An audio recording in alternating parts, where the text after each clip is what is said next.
All right, so the essay for today. All right, so originally we were going, well, before I get into it, what did you think of it? Reactions, knee-jerk reactions? It was funny, yeah. I'm glad you thought it was funny, or else you probably need to get out more. All right.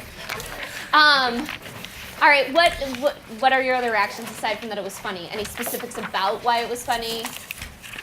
What about it made it funny? I'm just looking for general reactions here. Nishi? Like, I didn't get what was the point of, like, the whole point, like, piece until the very end. Okay. So I was just kind of, like, kept reading on, and then eventually was like, oh. So what did you determine was the point? I thought it was basically, like, it may be, like, a tough start and, like, journey, but eventually it will be worth it when you get Nishi's such a good English student, found a theme in it. Oh, that's so wonderful. Yes, okay, so we will talk about purpose today. Yeah, Navir. I have a question. Yes. Is this guy like a comedian, or is he a writer? He's a satirist, which is closely related to being a comedian, which hopefully by the end of the period you know the difference between the two. All right. Actually, what we're going to do today is try to define what satire, we will define what satire is as compared to parody, because they're closely related, but sometimes used like reciprocally with each other, but they're not necessarily the same thing. And being comedic is related to that. So hopefully by doing some juxtaposition today, you'll understand the differences between them. Other reactions to the essay? Karen? What would happen if we didn't think it was funny? Nothing, actually, and that's actually a wonderful question because I have some examples of satire up around the room, and I don't think all of you will get all of them, and that's kind of the purpose of today. Okay. Like, what do we need to know in order to understand why it's funny? In other words, what do we need to know in order to understand why Gulliver's Travels and Modest Proposal are funny? Because if we don't think it's funny, we're missing something. So what would we be missing? Okay. So what I want you to do right now is with your partner, and I know some people are on a field trip today, so if you need to move around, like tap tap if you want to move with Carolyn, so you guys have partners. We were going to focus on, if you go to the T-chart at the back of your essay, could you find that? We were going to focus on some of the specific devices that Sedaris uses to make this funny, but you guys get the benefit of me having done this with fifth period before I've done it with you guys. And I realized that we need to kind of take a step back. We need to focus not so much on the writing tools, but about the context of why it's funny. So what about the context makes it funny, or what are we missing that is precluding us from thinking that it's funny? So on the graphic organizer that you have that you picked up on the way in today, I'm going to want you guys to compare notes with your partner. Why is this story funny? That's kind of what we just debriefed. I'm sure you guys have more things written down than what we just talked about. So kind of take the best 5 hits. What are 5 things that are funny about it? And these are more intuitive than strategic. So I don't want you guys to write on the left-hand side what makes it funny is like that he used an illusion or that he used figurative language. We'll get into that later. But what about it was funny? Like, for example, one of my favorite parts is where she compares when the teacher says every day spent with you is like having a cesarean section. I think it's funny because, oh my gosh, that's pretty graphic. And then what rhetorical situation info do you need to know to get this is where we're going to go with that. So in order to understand why Me Talk Pretty One Day is funny, what contextual things do we need to understand outside of the essay that help us think it's funny? And that's what the other side is. I'm going to give you 2 minutes right now with your partner to see what you come up with. We're going to check back in, and if you need more time, I'll give it to you. Questions about what's happening? All right, talk to your partner.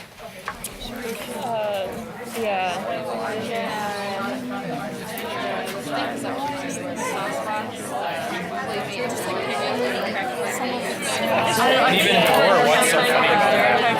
No, because she said like every day spent with you is like having a cesarean. So like she doesn't necessarily. Yeah, but she's saying maybe teaching each exact person. But it's not like she doesn't follow other people. I mean, she's so judgmental. I said like students are scared to speak the French language when that's what they're trying to learn. And I said that because like she doesn't let them have any say. The topic is relatable and over explanation. And then I said that David identifies that the French assign gender and objects. Like you know when at the first paragraph, it's like and then he's like actually You didn't has have to put in the thing about the She billboards picturing a cartoon doesn't want like a to hyperbole. and she's like constantly criticizing them. Like she's like her rabbity mouth. So like, And, what? like she's stereotyping them all, and basically she's judgmental. Yeah, so uses like. It says right here that she doesn't just use French. Okay guys, 10 out real quick, let me just clarify. On the left hand side where it says why is this funny, I'm looking for specific examples from the text. So it's something that you should be able to use direct evidence. In other words, you should be able to quote it. You don't have to quote the whole thing, but that's what I'm looking for. So instead of saying casual language, if you could give me an example of casual language specifically, that's what I'm looking for. Okay, continue. Okay, what was this Let's write this down. Why is this story funny? Number one. He utilizes You know what I said for sarcasm that one? to I think I just said like lady crack pipe, like thinking outside the box, like make it funny. like something like unexpected, Wait, where's the you know, like example in irony or text? something. Okay, so this Irony? is probably one of No, my I mean, like, favorites. He where they says, make it the teacher killed some time accusing the Yugoslavian girl of masterminding the program of genocide, and I jotted frantic notes in the margin pad. Well, he utilizes this this incredible thing like masterminding genocide with something like, Yeah, I don't know, oh, 'cause I that's didn't know, nothing. right? Like, I didn't know what the word for it was. I was like, it's just so like And not what you would situational irony, expect. knowing that it's almost like making fun of himself and that that's Alright, then we can write that down, right? why. No, we have to do. So just write Ideas. just write sarcasm. And then write the sentence basically. Yeah. I just didn't think they were funny, so.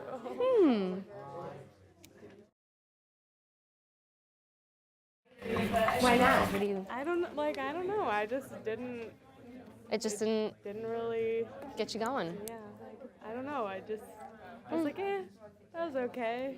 Like, Okay, I wonder if you'll think the thing we talked about today is funny.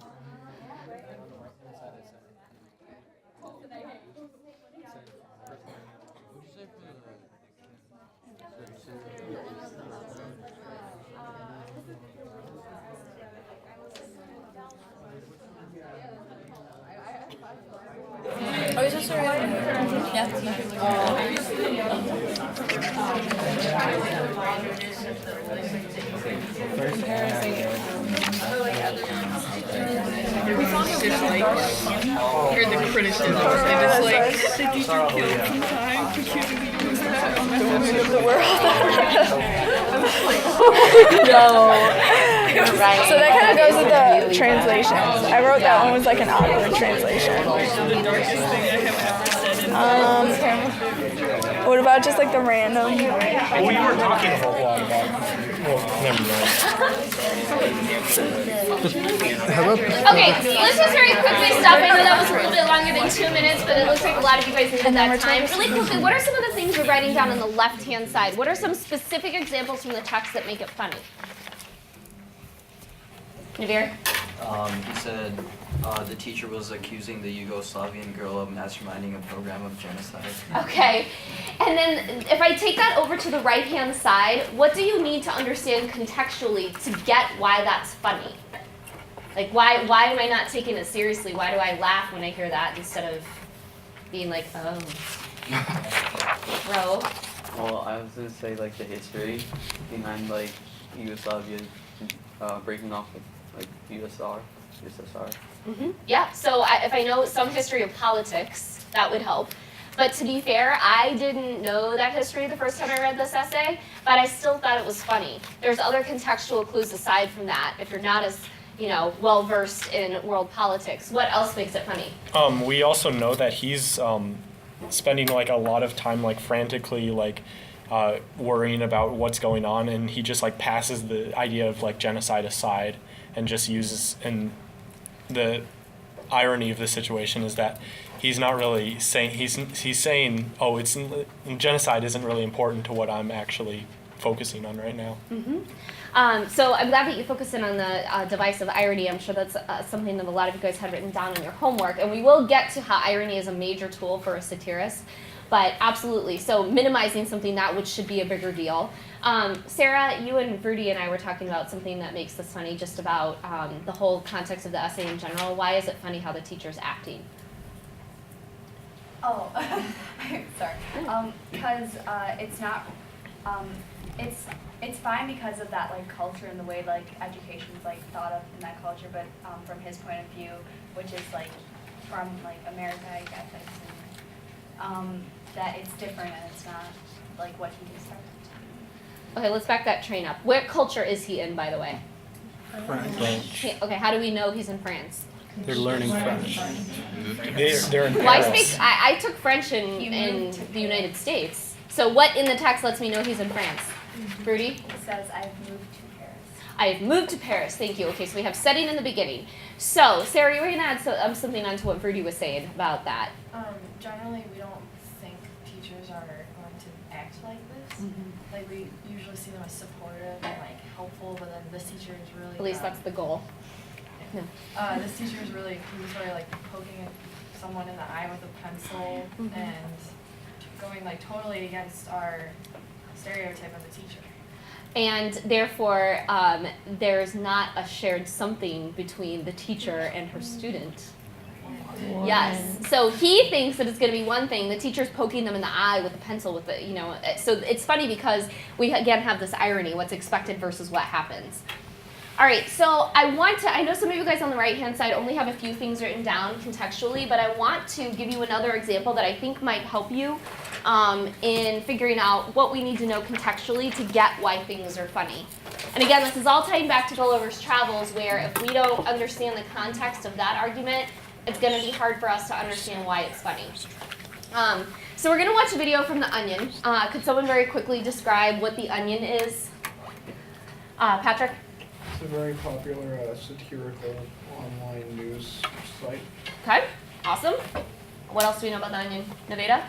Oh, it makes it, it's satirical, so it makes fun of makes basically a lot of fun of what goes on, like current events. Okay, making fun of. Raul? Fox News culture. Fox News quotes it. Yes, they do. All right. So we're going to watch this now that we know a little bit about rhetorical situation of The Onion. And I'd like you to do the same activity with this that you did with the essay. So why is it funny? And what do I need to understand? Let me kind of narrow it down culturally to understand why this is funny. What are some things that I would need to know to get it? All right.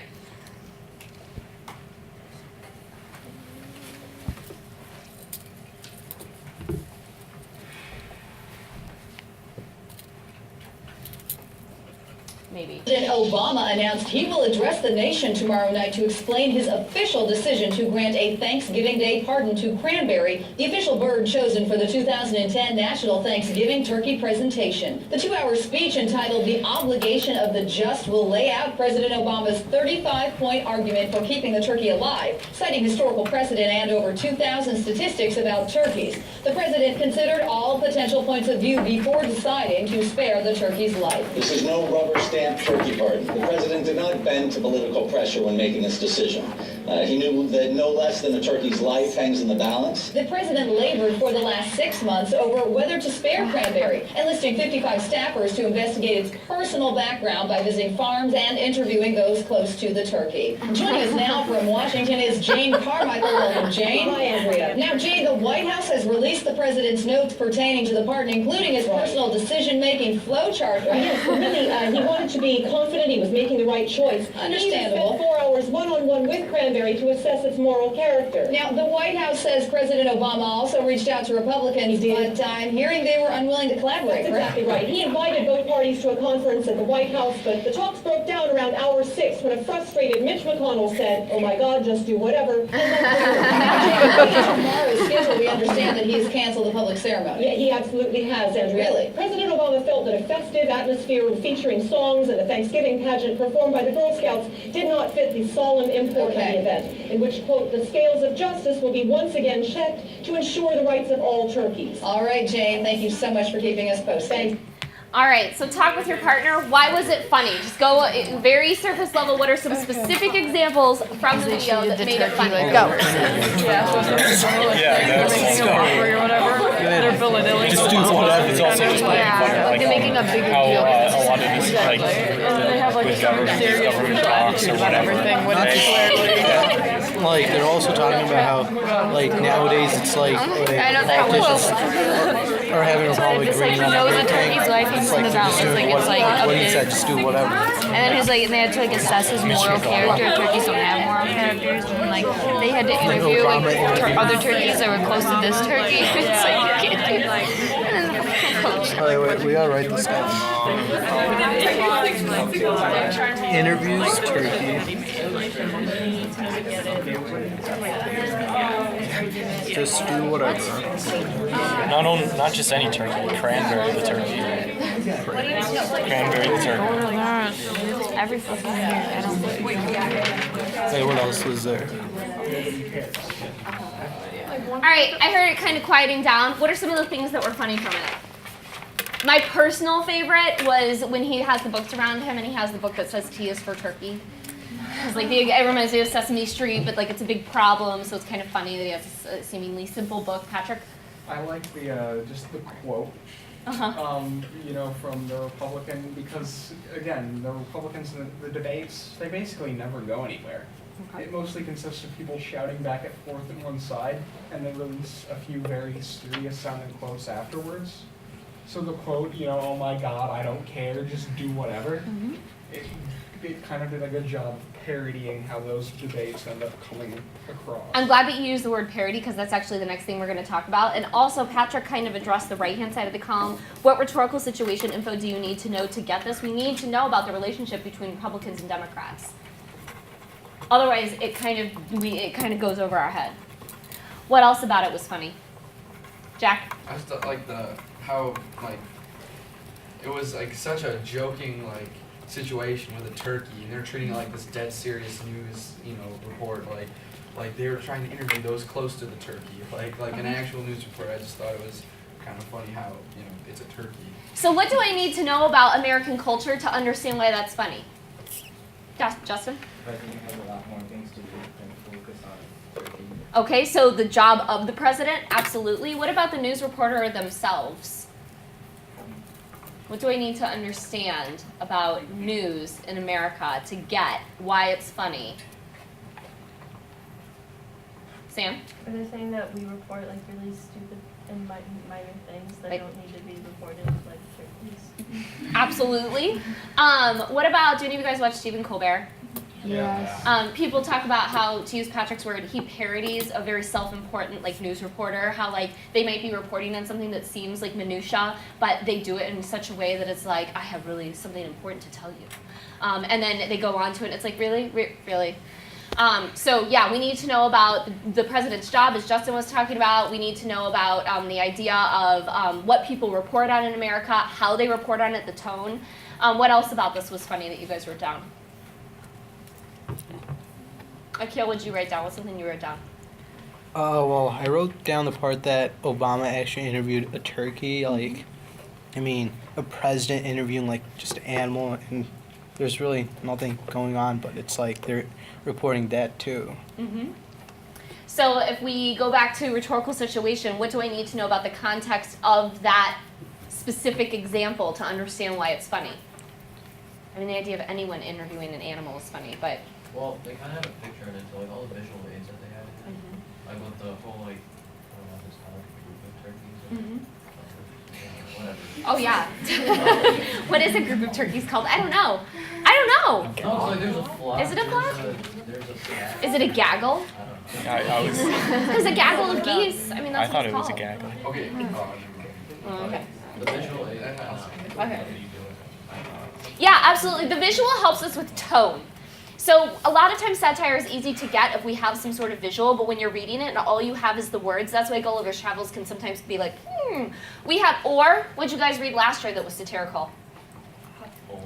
Huck Finn. Tom Sawyer. So it could be the story about Jim and Huck going down the river, but if we understand the rhetorical situation and the context in which that book was written, we understand that it's a criticism of religion, it's a criticism of slavery. What were you going to say, Jack? Sorry, I derailed. Well, I was gonna say it's almost the opposite of what we read.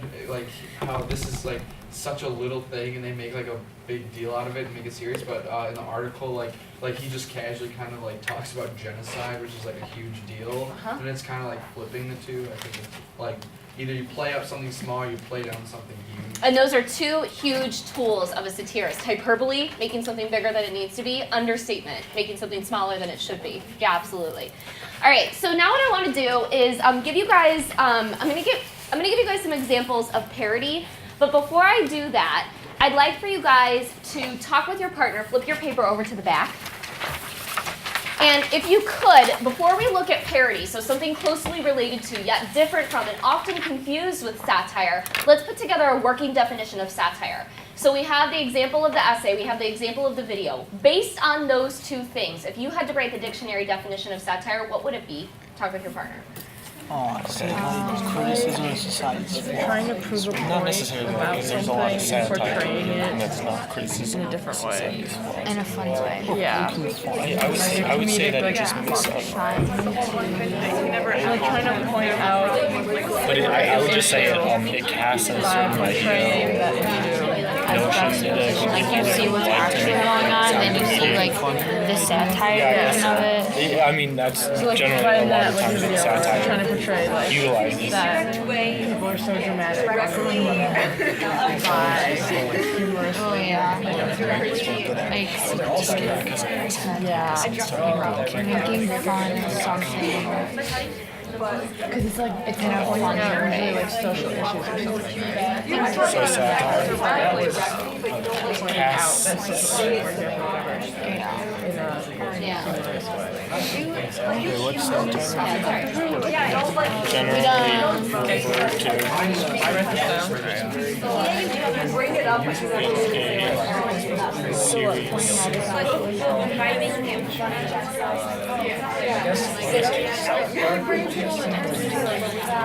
Oh, satire. Making it like a really serious thing.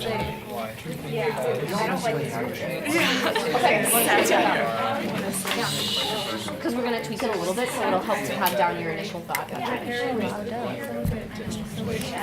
me see what your cast idea generator I'm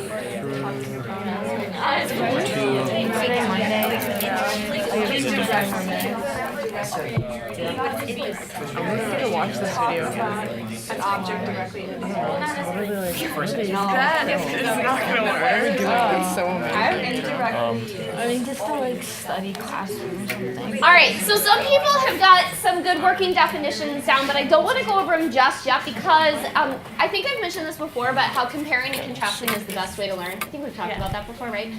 So in order to really understand satire, because I will be honest, when I first started teaching satire, I had a hard time explaining how it was similar to or different from parody. So I was like, why don't we just address it? Why don't we just talk about it? I think by talking about parody, it will help you understand how to define satire. So I'm going to give you a couple of examples of parody. All right, this is one. All right, so tell me some things that you notice. You don't have to write anything down. Just tell me some things that you notice about this painting / graphic / whatever it is. Yes, Jack. Well, I couldn't give you like an artist or a name. That's okay. I mean, it's kind of like a mock off there's a famous picture where they're all in the park and the lady's got the umbrella and she's in like a nice gown or whatever. And they're kind of just, yeah. Okay, so it's a famous painting. What else do you notice about it? It is called A Walk in the Park. Oh. It is at the Art Institute of Chicago. Yeah. If you go, it's huge. All right. What else do you notice about it? Because it is not the painting. Nevada? Yeah. I did have someone in 5th period who wanted to name each of them individually.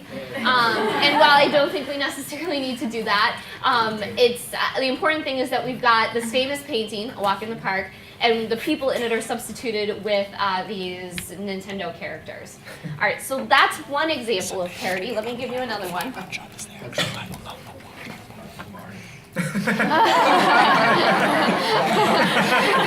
Right. So, what are some things you notice about this one? This is kind of my personal favorite. Haley, what's something you notice about this one? It's the Pillsbury Doughboy. Yes. Okay. And what is he doing? He's like the Scream and the Scream thing. Yeah. The picture. Absolutely. Except what's he really upset about? Yeah. Like biscuits left by. I know. Oh, I feel so bad for him. All right, let me give you one more. All right.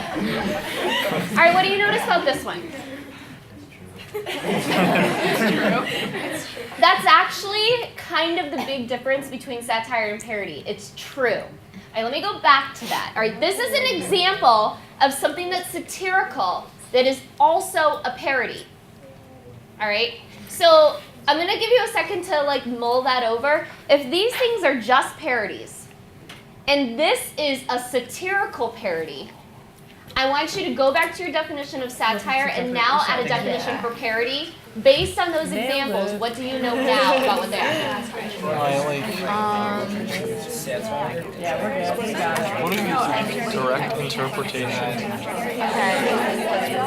And then I think also like parody has to do with like I don't know, like culture, like pop culture or whatever, like media culture, because you know like okay, yeah, like you're a on the right brand track. or a company. You're just kind of just like making fun of it.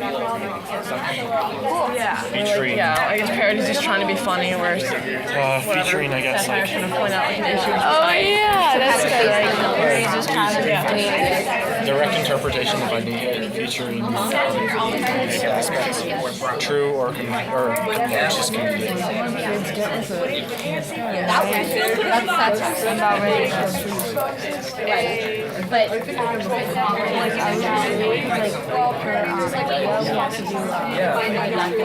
So then I wanted to do a fake documentary of like and like and then I had like I had my proposal, I had my logline, which was all like very thorough, like it's just like the setup, like pre-production. And like the only thing I had left to do was storyboard and production. I think I didn't do that because my teacher turned down my pitch, and he like didn't tell us we couldn't do a mockumentary. I was so pissed, and like all we did was talk about okay. So yeah, he's such a talking about? he's a little shit. Wait, what was it? Prize, product, price product. There's no one in my group because we were a assigned group this time and not with like Haley again.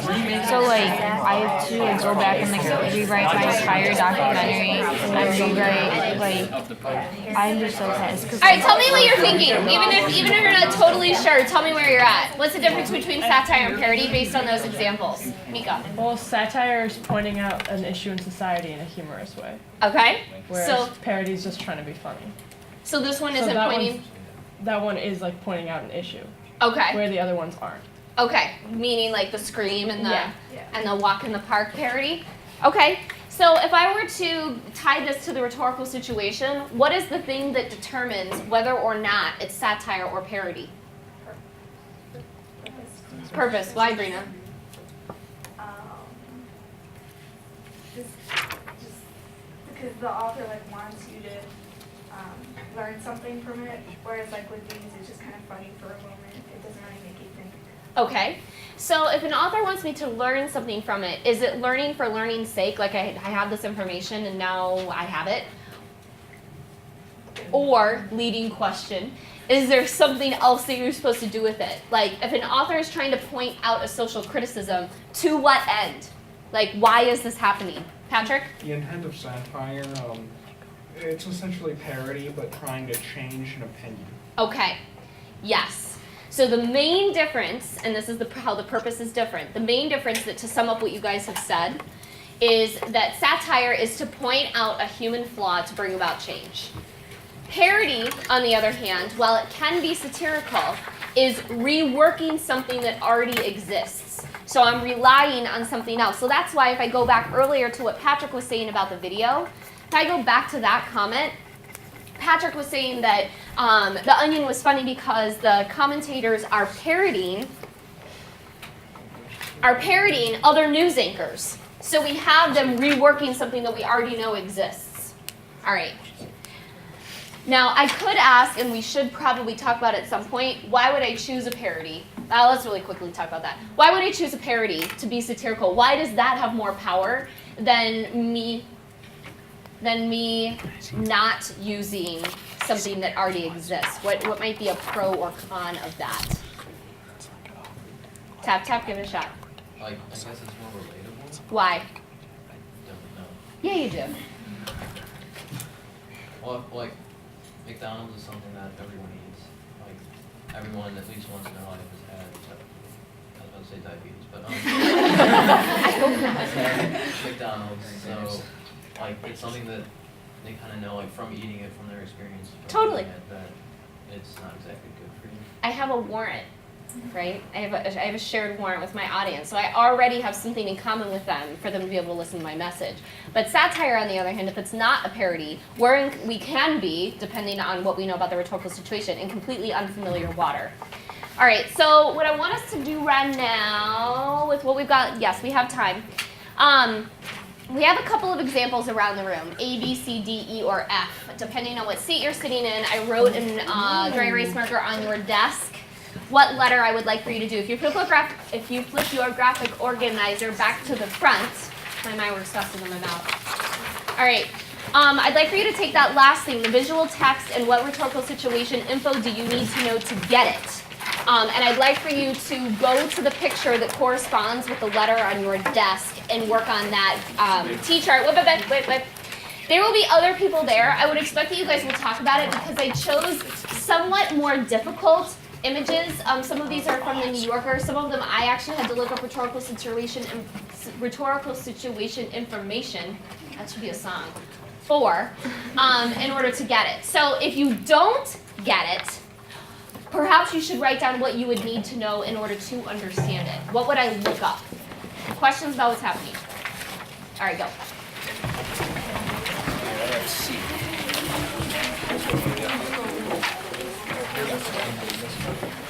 You work in a situation that already exists, yes. And the difference between the two is the intent purpose. So this one is to point out something bad to make it look good. This one can be doing that, but sometimes it's just good.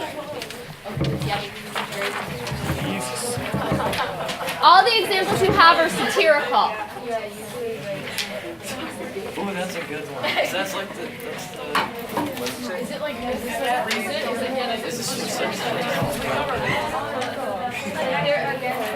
You need to know that the government. Is this like, you have to know more. You have to know more. To actually write it down, I would make that.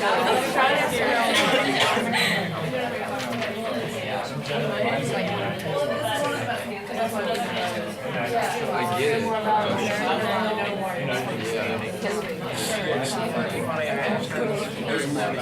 Get what it's trying to do.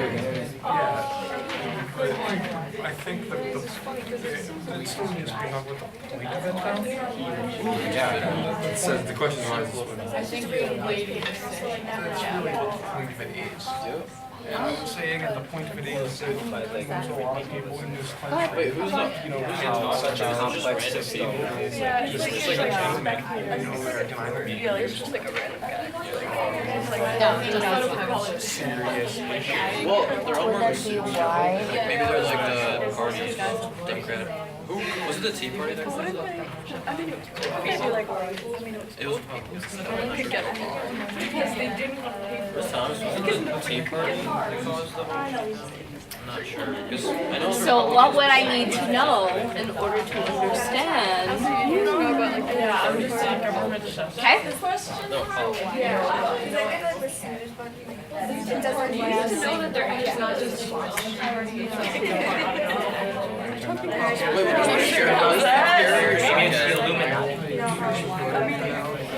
Maybe Jay-Z's behind it. Wait, will this be parody or sarcasm? Oh. Yeah, they're all sarcastic. Yeah. So to get it, you also have to I like how they have one. It's only prolonging, not making it. It's like Nonchalant. It's like the anemone. Nonchalant. It's not very chalant.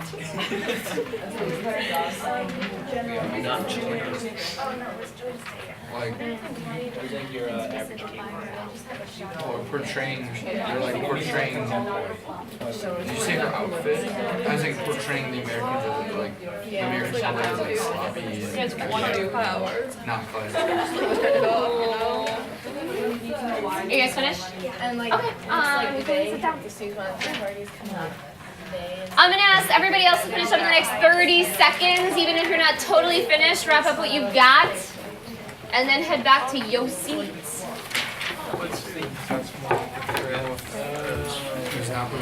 Really obsessed with it. What's right? No, I wrote once and every day.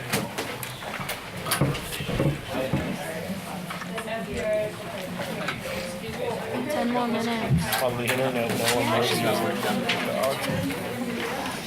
Hey, we gonna do something? You have to, yeah. Okay. No, I don't even know anything about mine. After Sunday, but then also. I don't remember what mine did. I mean, I did. What am I talking about? Where's the other half of this?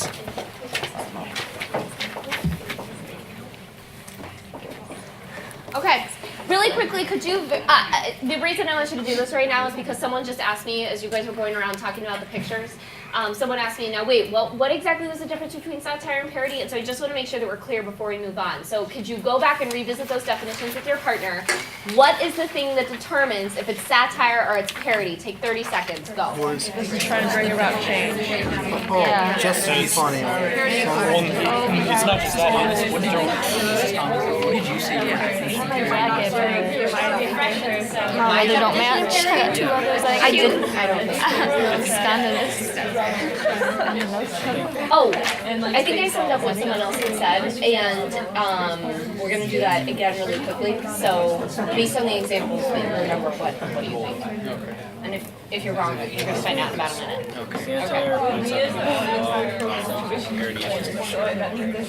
Shared warrant. Okay, so what's the difference between satire and parody? Amelia. Parody, you utilize like a shared warrant or like something that exists already to create a relationship with your audience, and then satire is just kind of like starting fresh from something and critiquing an issue. Okay, that's definitely one thing that I can talk about the difference between the two. What else is the difference between the two? Rebecca, what's something you and Mika put down? I said satire wants to bring about change. Okay, satire wants to bring out change, whereas parody can sometimes just be to entertain. So it goes back to the purpose of it all. Okay, in order to bring about change for satire, what has to happen in order to inspire or encourage the change? Mika? Point out a human flaw. Totally. Okay. So if I look at something that's satirical, like you guys did when I went around the room, and I probably should have clarified this before you went and did that, but the two questions I'd ask myself are, what's being pointed out that's bad, and what do they want to have happen about it? And yes, it is a claim of policy. Yep. Okay.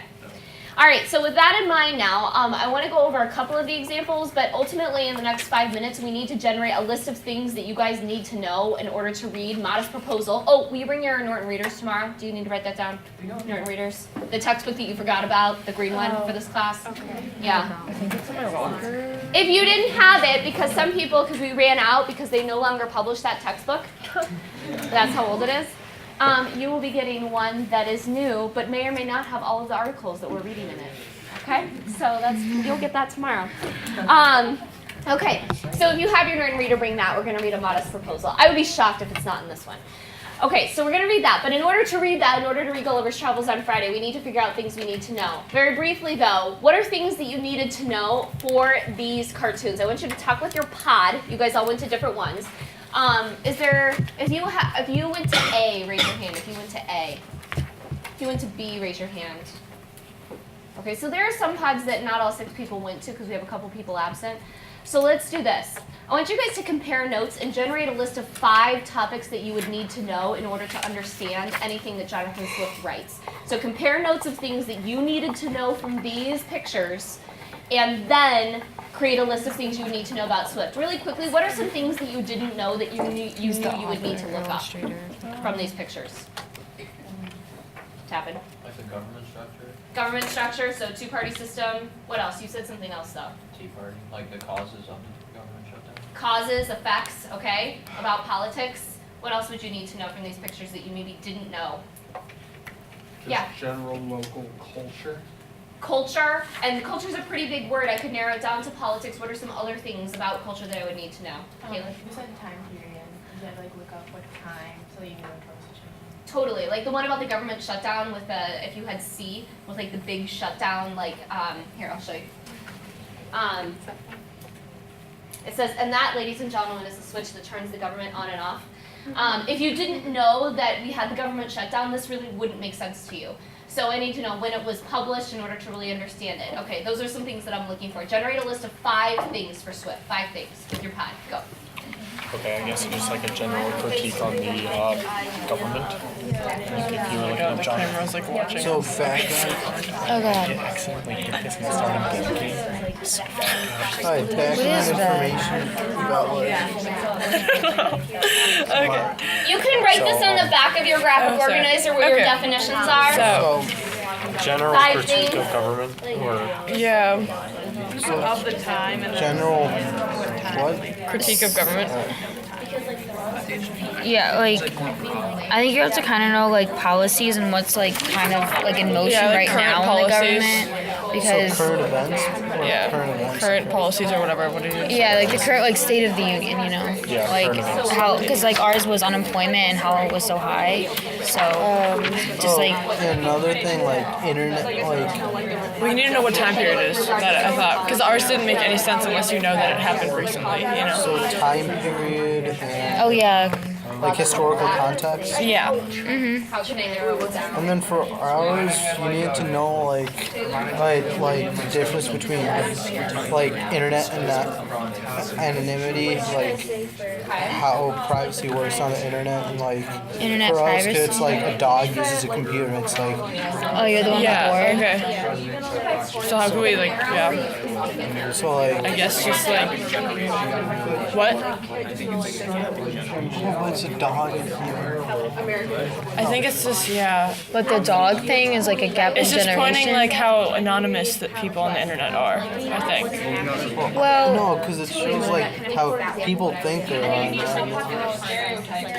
on the internet, but they're actually not if you think about it. But that doesn't make sense with what that's actually saying. Because it says that no one on the internet knows that you're a dog.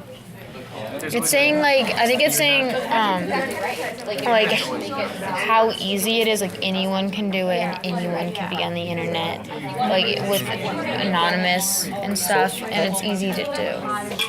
Anyone can be you, basically, or something like that. Like your online profile, like anyone can have like access like an eHarmony thing or something. Everyone has access to pretty much the same resources then? Like, Well, not that general, The internet just is in the easily internet. accessible.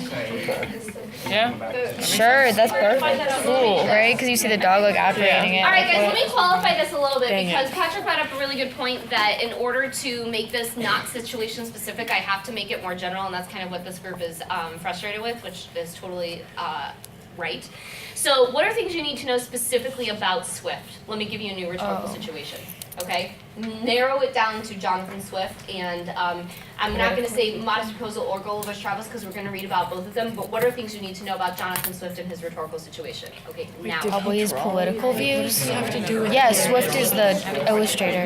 Is he? Yeah. I thought he was the writer of that Jonathan thing. Swift is the writer of Gulliver's Travels. Oh, I thought he was the illustrator of all the comics. I don't know anything about it. Well, he lived in the 1800s. I didn't even. I was like, what are we I doing? lived Why are we during- talking about internet and dogs? Wait, Like, what was what? it? Lived during like improve. Like, you have to no, that was understand when there was a historical lot of acclaim for literature. Yeah. Can I finish up in the next 30 seconds? I mean, 18th, 20th century. Still important. But, Still. High acclaim for literature. Wait, like, what is he satiring politics? So, like, his political views? Which one's his? What do you mean? They're all of these? These aren't his. Okay, we're gonna come back together. We're gonna generate a list of 6 things. Each pod will be in charge of 1. All right. So I heard Carolyn. Your group said as soon as I clarified that, you said, well, we still need to know about. I think you said time period. Oh, yeah. Dog. So we do need to know time period. Can your pod be in charge of that? So you're generating just 5 bullet points about what we can know about Jonathan Swift's time period. So like, yeah. And you can focus on Modest Proposal and Gulliver's Travels, like when those were written. Yeah, Jack. Yes, please. Political and social views. If you want to say you. We're just gonna do politics, and your group can be in charge of that. So, what do we know about the Whigs and the Tories? Okay, I'm gonna narrow it down for you. What were politics like for Jonathan Swift? All right, what else? Yeah, Justin. Like beliefs, morals, like his religion or something. Totally. All right.